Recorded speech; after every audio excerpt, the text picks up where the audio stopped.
هذه هي أرخص سيارة عائلية من فيات وبأقل من 200 مليون. لا تنسى الإعجاب والاشتراك بالقناة وتفعيل الجرس ليصلك كل جديد.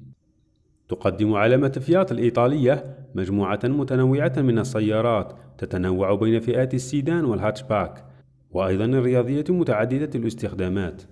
وحسب دراسة لسوق سيارات علامة فيات في مختلف دول شمال إفريقيا، فقد تبين أن سيارة فيات تيبو الأكثر طلبا والأرخص والأنسب للعائلات، ويأتي ذلك قبل أشهر فقط من بداية تسويق سيارات علامة فيات بالجزائر، بعد الاتفاق الذي جمع مجمع ستيلونتيس لصناعة السيارات ووزارة الصناعة. وتأتي سيارة تيبو ب4 أبواب بمحرك بنزين بصنفين، الأول سعة 1.4 والثاني بسعة 1.6، كما تقدم نظام الثبات الإلكتروني ESP إلى جانب أنظمة الفرامل المساعدة التقليدية، الفرامل المانعة للانغلاق ABS.